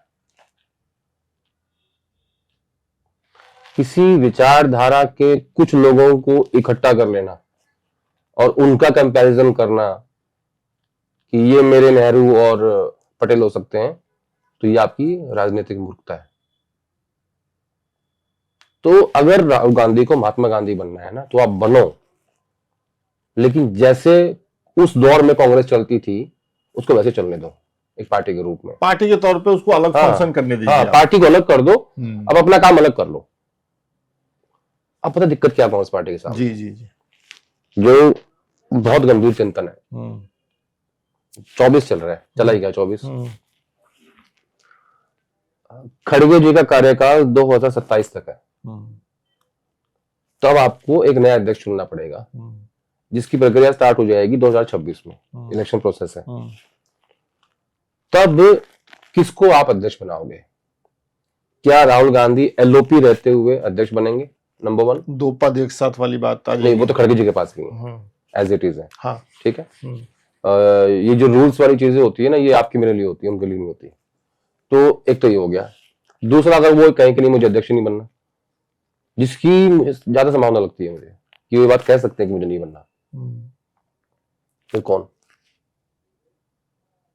कांग्रेस पार्टी के सामने सबसे बड़ा चैलेंज जो है ना, वो ये आने वाला है।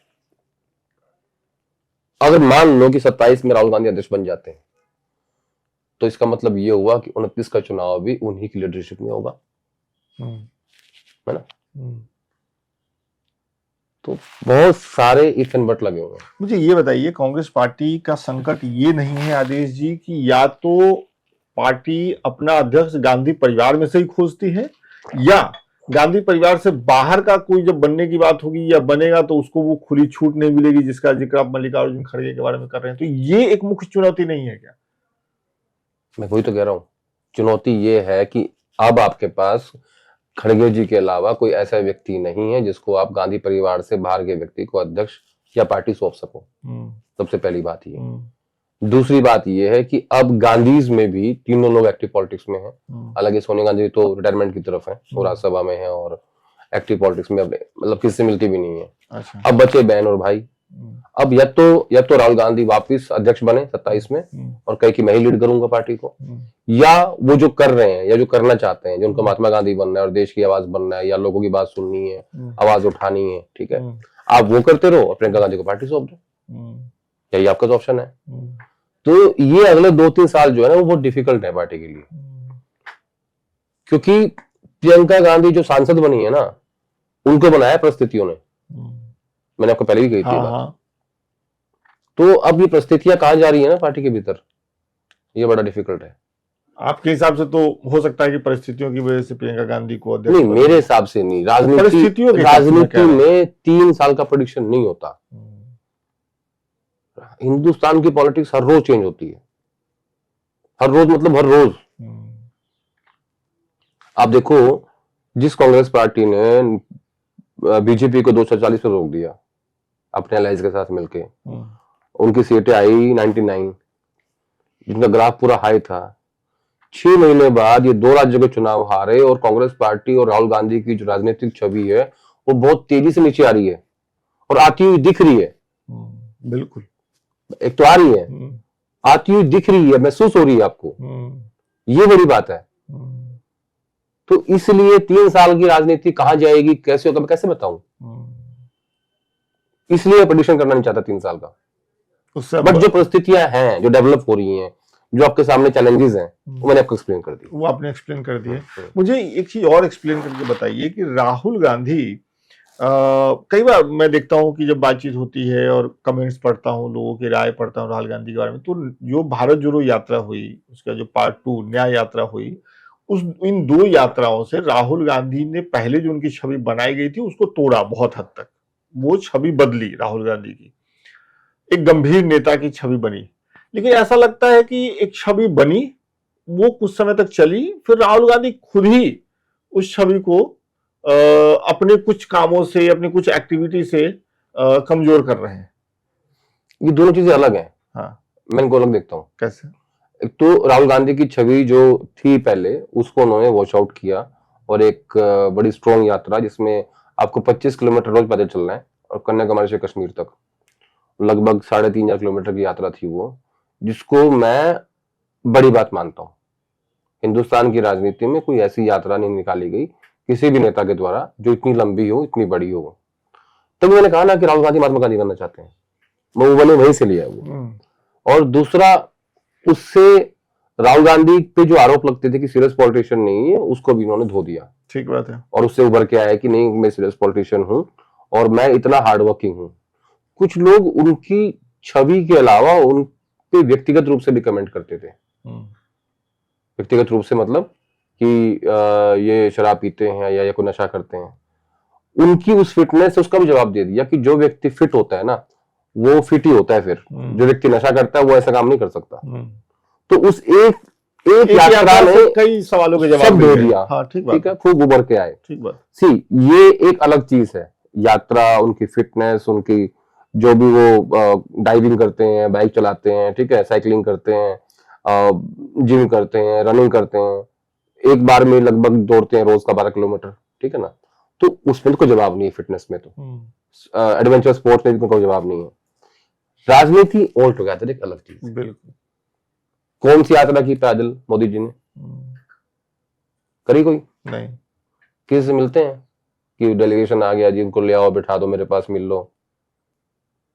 मैं पीएम बनने की बात नहीं कर रहा हूं, उससे पहले की बात कर रहा हूं। तो राजनीति के हिसाब से होती है। और ये जो आप कर रहे हो, इसको मैं कहूंगा कि ये एक एक्टिविज्म है जो आपके अंदर है। अच्छी बात है, देश के लोगों में होना चाहिए कि आपको लगता है कि मैं जो भी दबी कुचली आवाज उसको उठाऊंगा। अच्छी बात है, उठाइए आप। लेकिन आपको पैरेलली आप इसको और राजनीति को मिक्स नहीं कर सकते। आप दोनों को अलग रखिए, वो भी करिए और वो भी करिए, अगर आपको दोनों में इंटरेस्ट है तो। मैं ये कहना चाह रहा हूँ, ये दोनों चीजें अलग हैं। अब मुझे ये बताइए, वैसे तो ये बड़ा मुश्किल वो है, लेकिन अगर मान लीजिए कि राहुल गांधी के दिमाग को पढ़ना हो, जो एक्टिविटीज उनकी रही हैं सालों से, उसके आधार पे, और उनका एक विजन समझने की कोशिश कर सकें कि भाई क्या है राहुल गांधी का विजन। वो जैसे आपने कहा कि वो महात्मा गांधी बनना चाहते हैं, वो देश की आवाज बनना चाहते हैं, वो सत्ता की राजनीति करना चाहते हैं, कुछ और करना चाहते हैं। कई बार लोग ये भी कहते हैं कि राहुल गांधी राजनीति में अगर आने के लिए फोर्स न किए गए होते तो शायद किसी और फील्ड में कुछ अच्छा कर रहे होते। क्या है आदेश रावल का अपना आकलन? नहीं, ऐसा नहीं है। देखो, राहुल गांधी राजनीति में है, लेकिन उनको लगता है कि मैं राजनीति के जरिए समाज में जहां परिवर्तन लाना चाहिए वो मैं ला सकता हूं। तो ये तो कोई बुरी बात नहीं है। नहीं, अगर उनके पास ये टूल नहीं है तो वो नहीं ला सकते। अगर आज राहुल गांधी नेता प्रतिपक्ष नहीं होते और आज सुबह वो हाथरस गए, हाथरस की फैमिली ने 3-4 लेटर लिखे और ये कहा कि देखिए हमारे साथ जो जो हमसे वायदे किए गए थे, जो यूपी गवर्नमेंट ने कहा था वो नहीं हुआ, और अपेक्स कोर्ट ने उन जो भी आरोपी थे उन सबको छोड़ दिया, सीबीआई हमारे मैटर को पुश नहीं कर रही है, ठीक है, और समाज ने हमारा बहिष्कार कर दिया है, ठीक है। अगर राहुल गांधी नेता प्रतिपक्ष नहीं होते और उस फैमिली के पास जाते तो क्या मीडिया दिखाती? क्या इस इशू को रेज करते? नहीं होता वैसे, तब भी होता, इतना नहीं हो पाता। एज्यूम करो ना, राहुल गांधी ना सांसद है ना एलओपी है, क्या है आप कि मेरा ये एनजीओ ये चला रहा हूं मैं, इसलिए मैं वहां पे गया हूं, या मैं एक एक्टिविस्ट हूं इसलिए गया हूं? नहीं हो पाएगा। मुझे लगता है राहुल गांधी राजनीति को एक टूल के रूप में इस्तेमाल कर रहे हैं ताकि मैं जिनकी आवाज उठाना चाहता हूं। एक बात बताता हूं आपको जी। जब 19 का चुनाव हारे और उनको ये कहा कि नहीं आप अध्यक्ष बनो, तो उन दिनों ना हिंदू मुस्लिम की राजनीति बहुत ज्यादा थी, आज भी है। तो राहुल गांधी ने ये कहा कि देखिए आप लोग चाहते हैं कि मैं सेलेक्टिव राजनीति करूं, कि मैं सिर्फ हिंदुओं की बात करूं वोट के लिए, मैं सिखों की बात ना करूं, मैं मुसलमान की बात ना करूं, मैं ईसाई की बात ना करूं, वो मुझसे नहीं होगा। कांग्रेस प्रेसिडेंट एक पद है, उसका ये काम है कि वो सबकी बात करे, जहां भी अत्याचार हो रहा है, जहां भी इसको जो मुसीबत में है, मैं उन सब की बात करना चाहता हूं। तो वो राहुल गांधी का स्टैंड था, वो आज भी है। इसीलिए मुझे लगता है वो अध्यक्ष नहीं बनेंगे, ये मेरी व्यक्तिगत सोच है। तो मुझे लगता नहीं कि राहुल गांधी राजनीति छोड़ के ये सब कर पाएंगे। अगर ये सब करना है तो उनको राजनीति में रहना पड़ेगा, जो आपका सवाल था। ये मैंने सोचा है इन पिछले कुछ सालों में कि ये क्यों ऐसा करते हैं। तो आप कह रहे हैं कि इसी रास्ते पे चलते हुए राजनीति करना चाहते हैं, भले वो सत्ता तक पहुंचे ऐसा मुझे लगता है सेकेंडरी है उनके लिए। आप जो नहीं, सेकेंडरी वो तो कहती है कि सत्ता मेरे लिए सेकेंडरी है। मैं सत्ता में जहर कह चुके हैं, जहर भी कह चुके। उसके बाद उन्होंने एक बात और बोला कि मैं सत्ता में पैदा हुआ, मेरे साथ जितने लोग थे सब सत्ता के लिए पार्टी छोड़ चले गए, मुझे सत्ता नहीं चाहिए। उनके अंदर ना भूख नहीं सत्ता की, यही तो जो कि होनी चाहिए एक नेता के अंदर। मैं वही कह रहा हूँ, यही तो उनकी पार्टी के कुछ कार्यकर्ता भी कहते हैं कि हमारे नेता के अंदर ही सत्ता की भूख नहीं है, इसलिए पार्टी सत्ता में नहीं आ रही है, पता नहीं और कितने साल नहीं आएगी। उसका ही बताता हूँ कारण। हाँ। मेरे पास एक कार्यकर्ता का फोन आया। हाँ। वो कार्यकर्ता क्या था, मतलब मंत्री टाइप बंदा था। तो वो एक राज्य का मंत्री था, सरकार चले गई वहां, तो बोला भाई साहब कोठी छीन गई, सरकारी कोठी मंत्री की। अच्छा। 5-7 सिक्योरिटी गार्ड तो वो भी चले गए, आगे पीछे गाड़ी चलती थी वो भी चली गई, एक पीए बचा है, मैं हूं और एक फ्लैट में शिफ्ट हो रहा हूं। तो बोला मुझे फर्क पड़ रहा है, मैं और मेहनत करूंगा ताकि मैं 5 साल बाद वापस उसी कोठे में आऊं, ठीक है, उसी प्रोटोकॉल से चलूं, मेरे आगे पीछे एस्कॉर्ट चले। राहुल गांधी चुनाव हार गया, आप क्या फर्क पड़ा आपको? आपके प्रोटोकॉल में कोई कमी है? आपका लाव लश्कर गाड़ी घोड़ा घर हेलीकॉप्टर जहाज वही है ना? ये जवाब है इसका। बिल्कुल। अभी के कुछ सवाल, आजकल की जो घटनाएं हो रही हैं उस पर बातचीत करते हैं, और इसके केंद्र में भी राहुल गांधी, क्योंकि आज का हमारा ये पूरा एपिसोड राहुल गांधी पे है। ऐसा लग रहा है कि इंडिया गठबंधन में नेतृत्व को लेकर के मार फंस गया है और ममता बनर्जी को इंडिया गठबंधन का नेता बनाया जाए, इसकी बात कई जगहों से आई है। राहुल गांधी जो कभी माफ करिएगा लालू यादव जो कभी पटना के प्रेस कॉन्फ्रेंस में राहुल गांधी से कहते थे कि शादी कब करिएगा, वो तक कह रहे हैं कि कांग्रेस के ऐतराज करने का कोई मसला नहीं है, ममता दीदी ठीक है। तो क्या एक बार फिर 2024 के इलेक्शन हारने के बाद अब राहुल गांधी के नेतृत्व को बड़ी चुनौती मिलने जा रही है? नहीं, मैं आपको फिर कहूंगा, अभी सोचिए कि इसके पीछे क्या है, बताइए। देखिए ये क्या है, कांग्रेस पार्टी को आइसोलेट करने की कोशिश हो रही है इंडिया अलायंस के भीतर, और एक बड़े उद्योगपति को ये काम दिया गया है। 234 सांसद एक व्यक्ति के खिलाफ प्रोटेस्ट करें और 99 सांसद करें, उससे फर्क है ना, ये एक पार्टी करे। तो ये जो कवायद है, इसका जो सारा खेल है ये घूमता है गौतम अडानी के आसपास। आप देखो कि जब आपने उपराष्ट्रपति के खिलाफ अविश्वास प्रस्ताव लेके आए तो पूरा इंडिया अलायंस एक है, लेकिन गौतम अडानी पे एक नहीं है। गौतम अडानी को छोड़ के बाकी सारे मुद्दों पे इंडिया अलायंस एक है। ममता बनर्जी क्या बनना चाहती हैं? इंडिया गठबंधन की मतलब नेतृत्व उनके हाथ में हो। अब किसके हाथ में है? अभी तो मतलब किसके? राहुल गांधी एक तरीके से है। ऑन रिकॉर्ड कोई भी इंडिया अलायंस का अध्यक्ष नहीं है और ना ही कोई कन्वीनर है। नीतीश जी क्यों भागे थे कि उनको कन्वीनर नहीं बनाया गया था। हाँ। तो जिसका कोई अध्यक्ष नहीं, उसका आपको उसका अध्यक्ष बनना है, और जिसका मकसद पूरा हो चुका है 24 का इलेक्शन। तो भाई ये सारा खेल जो है ना, ये गौतम अडानी के आसपास घूम रहा है। अच्छा। अडानी साहब को लेके सब में सबके विचार अलग है। सभी क्षेत्रीय पार्टियों के इन्वेस्टमेंट्स हैं यार, राज्यों की इन्वेस्टमेंट्स हैं, क्षेत्रीय पार्टियों के संबंध हैं, ठीक है, वो सब है।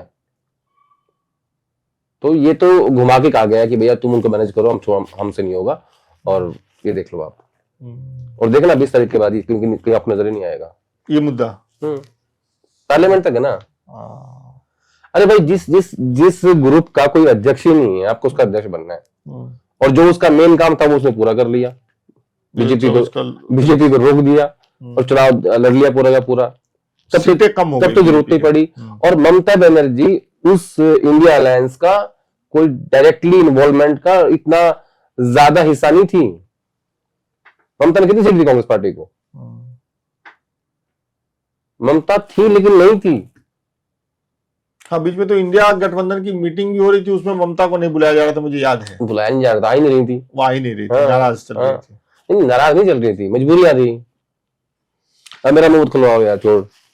ऐसे आप बता देते तो ज्यादा अच्छा रहता मजबूरियों के बारे में। अच्छा ये बताइए, संसद का शीतकालीन सत्र पहला हफ्ता ऐसा लगा कि कांग्रेस पार्टी और खासतौर पर राहुल गांधी ने बिल्कुल अड़ी गाड़ दी है अडानी के मुद्दे पे। जब तक अडानी के मुद्दे पे चर्चा नहीं होगी हम तो नहीं जी बात नहीं करेंगे। और पूरा हफ्ता बिल्कुल वॉश आउट हो गया। दूसरे हफ्ते में ये दिखा कि जब भारतीय जनता पार्टी की तरफ से जॉर्ज सोरोस का मामला उठाया जाने लगा जोर शोर से लोकसभा राज्यसभा में, अब राहुल गांधी कहते दिखे संसद भवन परिसर में कि हम चाहते हैं कि संसद चले, संसद में बहस हो, बातचीत हो। तो राहुल गांधी बैकफुट पे आ रहे हैं ना। 26 नवंबर को राहुल गांधी ने चिट्ठी लिखी लोकसभा स्पीकर को, कहा कि हम संविधान पर चर्चा करना चाहते हैं और इसलिए लोकसभा चलनी चाहिए, संसद चलनी चाहिए।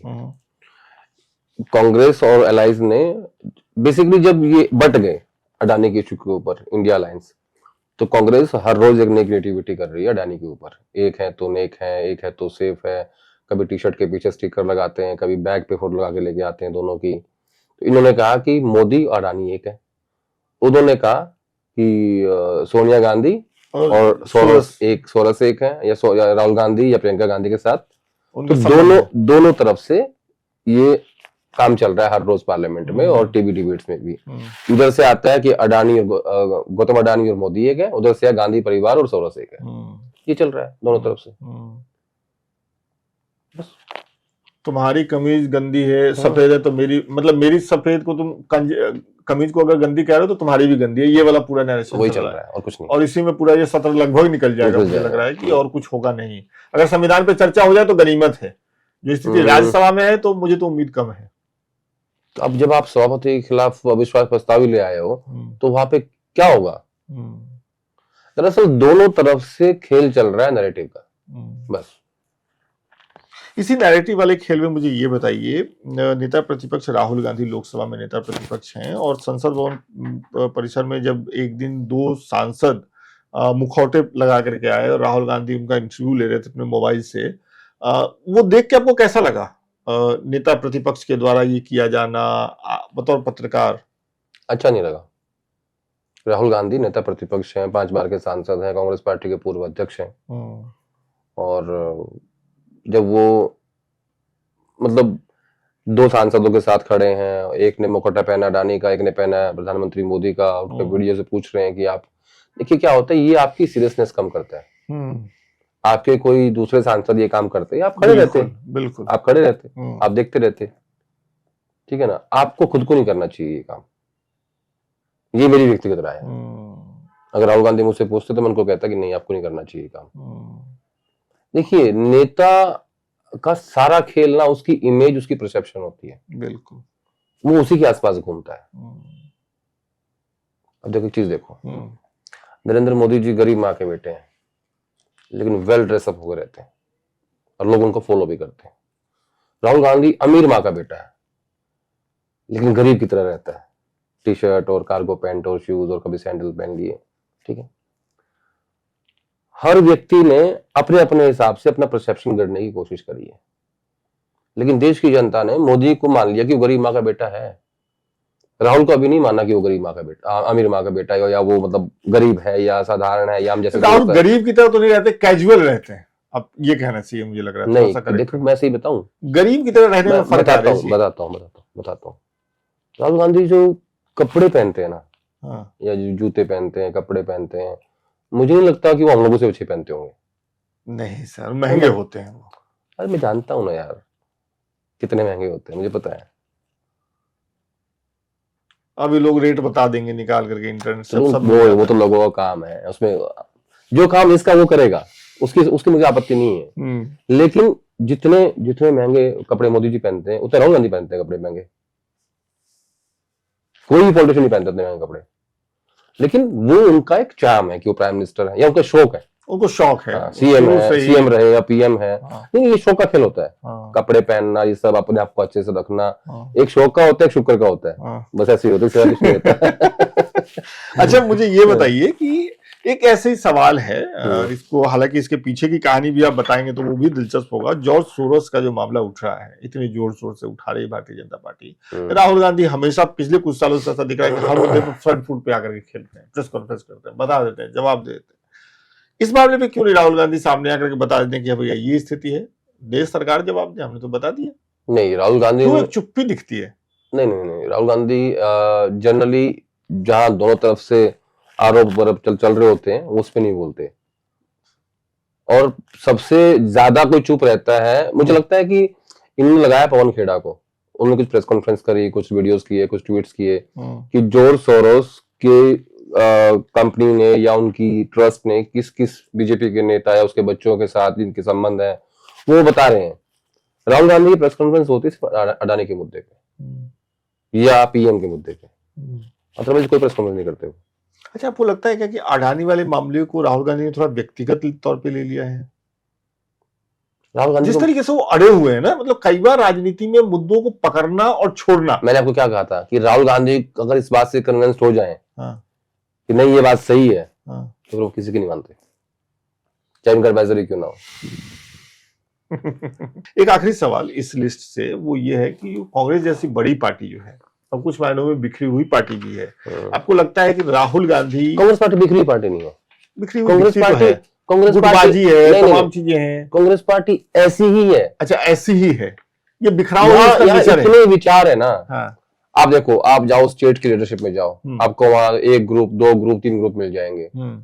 आप दिल्ली आ जाओ, आपको यहाँ 2 ग्रुप मिल जाएंगे, 3 ग्रुप मिल जाएंगे। कांग्रेस पार्टी ऐसी ही है, इसकी जो बनावट है ना वो ऐसी ही है। मैंने क्या कहा आपको कि जब 2019 में राहुल गांधी ने इस्तीफा दिया तो 22 में जाके नया अध्यक्ष मिला, 3 साल लगे ना। अब महाराष्ट्र हार गया, हरियाणा हार गया, कुछ नहीं हुआ। मैंने कहा था कुछ नहीं होगा, मैंने कहा था ना, अभी तक कुछ हुआ नहीं, अभी तक तो कुछ नहीं हुआ।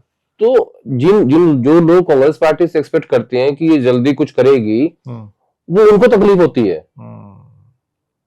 हमें होती नहीं। हमें एक्सपेक्टेशन ही नहीं है। बिल्कुल, हमें क्यों होगी? क्योंकि हमें पता है ये पार्टी कुछ करेगी नहीं, उसका स्टाइल ही ऐसा है। वो इतना ठंडा कर देंगे ना मामले को कि वो भूल ही जाएंगे लोग। जब वो फैसला करेंगे तो पूछेंगे अच्छा ये फैसला क्यों किया गया, अच्छा 2 साल पहले का था, पेंडिंग था, इसलिए कर दिया। ऐसा ना हो कि इसमें जनता ही भूल जाए कहीं पार्टी को। हालांकि हम लोग अब वही तो सोचना है राहुल गांधी को।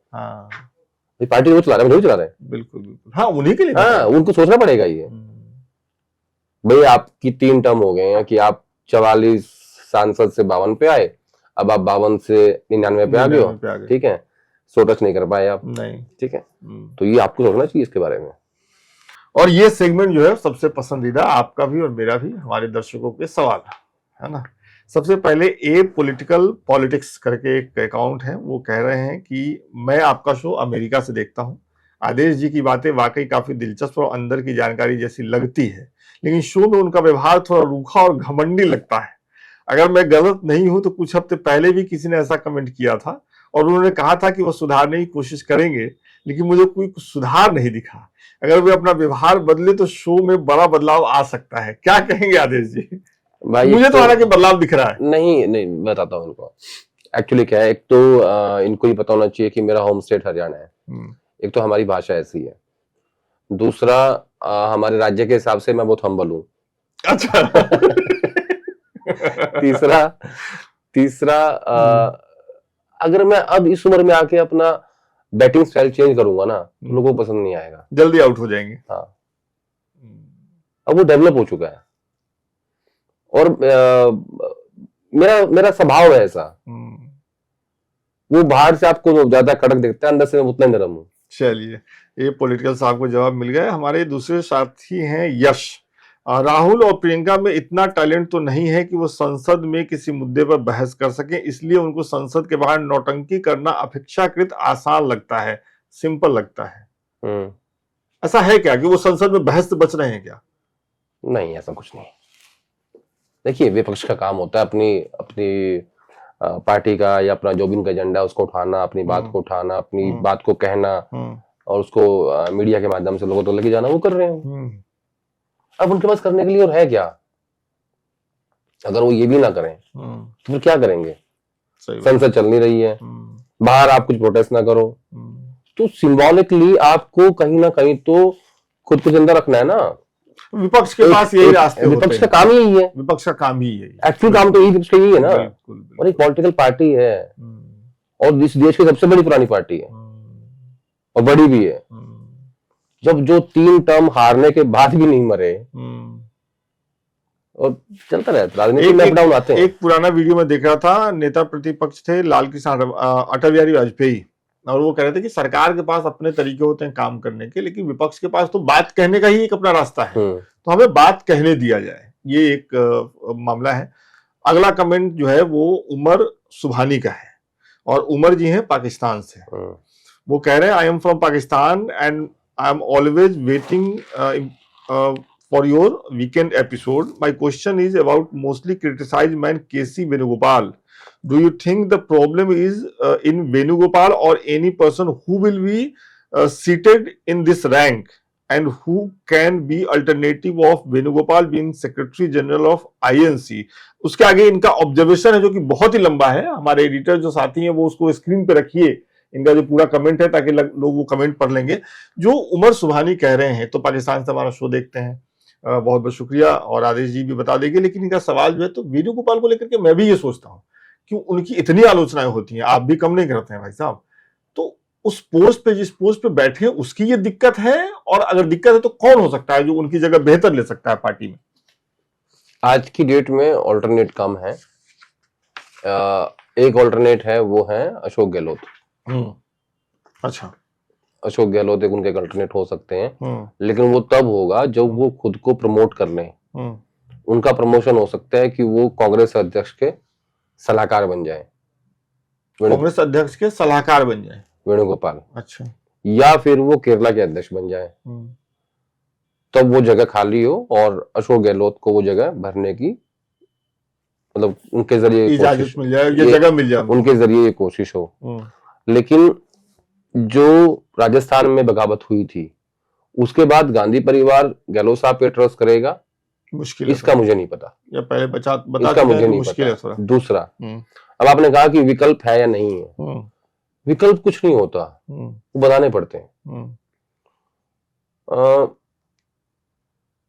ये जो दिवाली के आसपास जो नहीं होती घर की सफाई, नहीं, घर की सफाई पार्टी नहीं, रामायण के जो संबंधित क्या होती है, रामलीला। ये रामलीला की तरह है।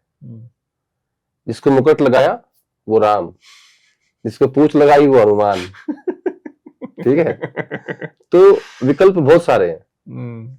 जिसको आप मुकुट पहनाएंगे वही हो जाएगा, वही हो जाएगा। नहीं, लेकिन फिर एक यहाँ व्यक्ति महत्वपूर्ण नहीं होते, पद महत्वपूर्ण पद महत्वपूर्ण होते हैं। लेकिन उस पद को संभालने वाला भी तो व्यक्ति होना चाहिए। मैं क्या कह किसी रहा को बिठा देंगे तो दिक्कत हो जाएगी। हूँ, थोड़ी किसी को बिठा देंगे। अरे मैं हमेशा कहता हूँ कि जो आदमी 4 बार 5 बार एमएलए बन गया, 5 बार सांसद बन गया, हाँ, वो कितने लाख लोगों को बना के यहाँ तक पहुंचा है, मतलब सी बना के पहुंचा है। हाँ। तो मूर्ख थोड़ी है वो। यहाँ तो सब वही है, जिसको मुकुट बनाओगे ना वही हो जाएगा। चलिए, अगला सवाल है, राजीव रंजन है, वो कह रहे हैं mister Rawal, you have been covering Congress for a long time but you tell me that Rahul Gandhi is capable person. This guy I don't seem capable of at all. If you find it capable please convince it. अब देखो यार, राहुल गांधी की capability को मैं कैसे convince करूं? पहली बात तो ये मेरा काम नहीं है। नहीं, अगर आप मानते हैं कि वो कैपेबल हैं, हाँ, तो राजीव रंजन को कन्विंस करिए कि हाँ वो कैपेबल हैं इन वजहों से। नहीं देखिए, मानते तो मैं बताता हूँ। देखिए, नहीं, मैं मानता हूँ कैपेबल है, ओके, ठीक है, बट कुछ गलतियां वो कर रहे हैं अभी, वो तो उनको देखना है, लेकिन कैपेबल है और एक विजन है, पढ़ा लिखा आदमी है। दूसरी सबसे बड़ी बात जो पॉलिटिशियंस में नहीं होती, वो इंसानियत नहीं होती। राहुल गांधी में इंसानियत है। ओके, हाँ, वो भला सोचता है गरीब लोगों का, मजदूरों का, मतलब वो सब लोग जो मतलब जो मुख्य धारा से नीचे हैं उनके बारे में सोचता है। तो इसलिए मुझे लगता है कि किसी भी राजनेता में या किसी भी व्यक्ति में जो सबसे बड़ा फैक्टर होना चाहिए, आप में या मेरे में, वो होना चाहिए इंसानियत। उन लोगों की मर जाती है, और खासकर जो पॉलिटिशियन होते हैं उनकी सबसे पहले मरती है। जो महात्मा गांधी ने एक बात कही थी कि कोई भी नीति बनाओ, कुछ भी बात करो, तो सबसे आखिरी पंक्ति वाले व्यक्ति को देखो, उसका वो राहुल गांधी कम से कम, वो राहुल गांधी में है। और ये बड़ी बात है भाई। देखो, हो सकता है वो खराब पॉलिटिशियन हो, मैं ये मान सकता हूँ, या उनका राजनीति करने का तरीका खराब हो, लेकिन उनकी राजनीति में वो सबसे पहले जिंदा रखते हैं इंसानियत को। इसलिए मैं राजीव जी को कहना चाहता हूँ कि वो खराब पॉलिटिशियन नहीं, उनके पास विजन है। और मैं इसका एक जवाब और देना चाहता हूँ जी। देखिए, व्यक्ति का भाग्य और कुंडली बहुत महत्वपूर्ण होती है। जब उसका भाग्य चलता है ना, तब आपको कुछ सारी बातें अच्छी लगती हैं। जब उसका भाग्य नीचे और डाउन होता है ना, तो आपको फिर सवाल पूछने पड़ते हैं, क्या वो काबिल है ना? जिस दिन चलेगा चल जाएगा। चलिए, अगला यानी कुंडली भी महत्वपूर्ण है। कुंडली भी महत्वपूर्ण है, आप ये कह रहे हैं। मुझे लगता है कि नेताओं के मामले में चुनाव जीतते रहना ही महत्वपूर्ण है। चुनाव जीतते हैं, अच्छी बातें लगने लगती हैं सब। चुनाव आज जब आप हारते हैं तो आपकी बातें नहीं अच्छी लगती। तो वही तो कह रहा हूँ मैं भी। अच्छा, तो आप कह रहे हैं कि कुंडली से चुनाव पे भी फर्क पड़ता है? वही तो होता है। चलिए, अगला सवाल लेते हैं। इंसाफ इनका है नाम क्या, देखिए, इंसाफ जो नेम है हैंडल का, इंसाफ -I5M, इसका मतलब ही बता दीजिए भाई साहब अगले कमेंट में। सवाल बहुत दिलचस्प है सर इनका सवाल है, सर एक सवाल मेरा भी ले लीजिए। आदेश सर का स्किन, त्वचा बहुत ग्लो करती है, क्या यूज करते हैं बताइए? मैं कुछ यूज नहीं करता। अरे कुछ तो करते हैं आप, ऐसी थोड़ी ग्लो करता है। पानी बहुत पिया करो। अच्छा, मैं खाली बैठा पानी पीता रहता हूँ। चाय भी तो पीते हैं बहुत? नहीं, पानी पीते हैं। एक चाय दिन में, एक ब्लैक कॉफी दिन में। हाँ। और अगर ज्यादा जरूरी हो जाए तो एक नॉर्मल कॉफी। हाँ। ज्यादा खेल पानी का है। और शाम में अगर कुछ चलता है उसका नहीं बताएंगे कुछ? हाँ, ले लो ना, कि मैं क्या कर रहा हूँ। इतना ही काफी है। अच्छा, ये नहीं, उसका भी जरूरी है। हाँ, उसमें भी ज्यादा पानी ले। ये दिलचस्प है। इंसाफ जी आगे पूछ रहे हैं इसी सवाल से जुड़ा हुआ कि हमारे राजस्थान प्रदेश कांग्रेस के कोहिनूर सचिन पायलट पर एक कमेंट कीजिए। भाई साहब, हम लोग पूरा एपिसोड कर चुके हैं उनपे। क्या कमेंट चाहते हैं ये? बस इतना ही लिखा है, कमेंट कीजिए। तो हमने पूरा एपिसोड किया हुआ है, उसका लिंक हम डलवा देते हैं डिस्क्रिप्शन में, आप जाकर के वो देखिए। आखिरी सवाल जो है वो विकास भार्गव शर्मा है, और इनका सवाल ये है, लंबा सवाल है, स्क्रीन पे है। इनके सवाल का जो जिस्ट है वो ये है कि आदेश रावल भी जब बात करते हैं, जब भी कांग्रेस पार्टी की बात होती है और जब भी कुछ बुरा होता है, तो आदेश रावल भी बहुत ही चालाकी से हर समस्या की जड़ राहुल गांधी के आसपास जो लोग हैं, दूसरे नेता हैं, उनको ठहरा देते हैं। कभी केसी वेणुगोपाल को, कभी जयराम रमेश को, कभी किसी दूसरे नेता को। राहुल गांधी को दोष नहीं देते आदेश जी सीधा सीधा। और मुझे भी कई बार ये लगता है कि राहुल गांधी को बचाया जाता है। मैं बताता हूँ, अभी मैं इसको उदाहरण बताऊंगा। हाँ, प्लीज। अभी यूथ कांग्रेस का अध्यक्ष बनाना था, ठीक है। राहुल गांधी को ये लगता है कि जो व्यक्ति जिस काम के लिए जिम्मेदार है वो वही काम करे। तो एक आदमी है कृष्णा लबरू, वो इंचार्ज हैं यूथ कांग्रेस के। तो आजकल राहुल गांधी की पॉलिटिक्स चल रही है SC ST OBC की, जो वो कर रहे हैं। तो 3 नाम थे SC ST OBC में, doctor Vikrant Bhuria ST MLA Madhya Pradesh, Vipin Wankhede former MLA SC, और Devendra Yadav sitting MLA Chhattisgarh OBC, कि इन 3 नामों से कोई बनना चाहिए। अब इंटरव्यूज हुए, सब कुछ हुआ, तो आखिर में राहुल गांधी ने कृष्णा को कहा कि तुम क्या चाहते हो? बोला मैं चाहता हूं ये उदयभान छिप जो है वो ठाकुर है राष्ट्रीय अध्यक्ष यूथ कांग्रेस। मैं बचाता नहीं हूं, हालांकि मैं ये भी मानता हूं कि अगर मेरा ड्राइवर राजनीति करेगा तो मैं क्या करूंगा, ये भी मानता हूं। इसका क्या मतलब? मैं समझा नहीं। इसका मतलब ये है कि मेरे ड्राइवर को सिर्फ गाड़ी चलानी चाहिए। अगर वो पॉलिटिक्स करेगा, कोई फैसला करेगा, तो लोग ये कहेंगे कि आदेश राहुल के ड्राइवर ने ही फैसला किया है, लेकिन वो फैसला मेरा माना जाना चाहिए, उसके लिए मैं रिस्पॉन्सिबल, वो नहीं है। राहुल गांधी की टीम में फोटोग्राफर भी है ना, उसका भी राजनीतिक व्यू है। वो जो फोटो खींचता है ना, वो भी कहता है जनरल सेक्रेटरी बनना चाहिए। इतनी ज्यादा इंटरनल डेमोक्रेसी है राहुल गांधी के ऑफिस में, वहां हर आदमी नेता है। तो राहुल गांधी ही सब चीजों के लिए जिम्मेदार इसलिए हैं या माने जाएंगे जब वो उस सीट पे आके बैठ जाएंगे। अभी मैंने कहा कि बैक सीट से ड्राइव कर रहे हैं, ठीक है, लेकिन क्योंकि वो जो व्यक्ति जिस पद पे है उसको वो फैसला करने देते हैं, इसलिए मैं डायरेक्टली उनका नाम नहीं लेता, क्योंकि मैं उनकी फंक्शनिंग को समझता हूं।